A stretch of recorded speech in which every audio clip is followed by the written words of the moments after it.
जब यहाँ पर व्लॉग शुरू होता है तो रजब भट्ट इस्लामाबाद होता है और कहता है शाजी ने व्लॉग बनाया जिसकी वजह से मैं रास्ता का व्लॉग नहीं बना पाता। फिर रजब भट्ट कहता है कि मेरे दोस्त मुझे इस्लामाबाद लेके आए हैं, और जबकि जब जाकर रजब हैदर से पूछता है तो हैदर को पता ही नहीं होता कि हम क्यों आए हैं। फिर उसके बाद रजब भट्ट खुद ही कहता है कि हम एक सैलून में आए हैं, हमें सैलून में काम है, सैलून में जाना है। और जब ये लोग सैलून में जाते हैं तो वहाँ पर इनकी कोई बुकिंग वगैरह नहीं होती, वहाँ पर ये कुछ भी नहीं करवाते।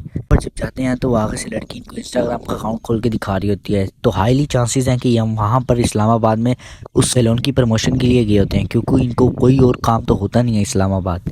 अगर हैं कि किस तरह का वर्क वगैरह होता है आपका ब्राइडल लुक वगैरह। इंस्टाग्राम का पेज है आयशा सैलून ऑफिशियल, अगर इसको सर्च करेंगी तो सारे मेकअप्स देख ओके करें ओए। अभी अच्छा भाभी मेरी बात सुन। इस जगह पर जब बाहर से शोर आ रहा होता है तो रजब भट्ट नुमान से पूछता है कि आखिर बाहर क्या है, शोर क्यों आ रहा है इतना। तो नुमान उसे बताता है कि बाहर आपके फैंस आए हुए हैं। और रजब भट्ट कहता है मैंने तो फजर टाइम ही गाड़ी अंदर पार्क कर दी थी। लेकिन एक मिनट, यहाँ पर रजब भट्ट तो खुद कह रहा होता है कि वो खुद 8 बजे यहाँ पर पहुंचे हैं, तो फिर अजानों के टाइम गाड़ी कैसे पार्क कर दी। गाड़ी अंदर कर दी, इनको पता कैसे चला? मैंने सुबह अजानों के टाइम गाड़ी अंदर कर दी थी मैंने। बेसमेंट पे गाड़ी का लोगो देख के आ गए। सुबह हम लोग पहुंचे हैं अल्हम्दुलिल्लाह खैर ऑफिस से अराउंड भेड़ा रुके थे, टीटो पार्टियां लगाई।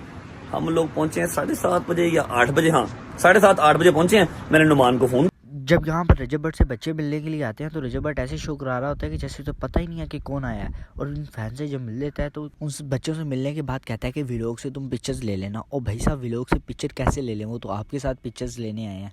आपकी तो अंदर व्लॉग में कहीं पिक्चर आती नहीं है जहाँ से वो स्क्रीनशॉट ले लें। सीन में जब रजब भट्ट कहता है कि अब दरवाजे पर कौन आया, भाई साहब सिंपल है, तुम दरवाज़ा खोलने से पहले पूछ लो कि कौन आया है। लेकिन इनको तो कुछ ज़्यादा ही रियल करने का शौक है ना, तो उसके बाद इन्हें पता भी होता है कि शाजी दरवाजे पर आया। और फिर जब दरवाज़ा खोल देते हैं, इसके बाद जब मांडोगर कहता है कि मैंने तो शादी वाला बर्गर लेना है, लेकिन शाजी कहता है इसने तो ये वाला बर्गर मंगवाया था। यहाँ तो फिर वो उठाने वाला सीन स्क्रिप्टेड बनाया, यहाँ पर शाजी झूठ बोल रहा है। ओए इसने मुझे यार 2 नंबर बंदा है यार, खुद का है इसने मुझे। मुनाफिकत करता है तू अभी जरा। जब यहाँ पर रजब भट्ट रोल खा रहा होता है तो वो रोल के ऊपर लगा हुआ रैपर भी खा जाता है। और जब इस पार्ट को एडिटिंग में कट भी नहीं किया जाता, क्योंकि ऑडियंस को फर्स्ट बाइट वाला सीन भी तो दिखाना है ना। अब यहाँ पर जो घड़ी घूमने वाला सीन है ये भी बिल्कुल स्क्रिप्टेड है, क्योंकि पहले शाजी पूछने ही लगता है उससे कि जल्दी जल्दी मांडोगर पूछ लेता है तो तेरी घड़ी किधर है। और यहाँ पर रजब भट्ट का जो रिएक्शन होता है वो भी इसी तरह नहीं होता कि जिस तरह किसी की चीज़ घूम जाए तो उसका रिएक्शन होता है। इट्स मीन कि ये भी पार्ट स्क्रिप्टेड है। घड़ी का है भाई। हाँ भाई साहब घड़ी इतनी महंगी कितने की? घड़ी किधर है?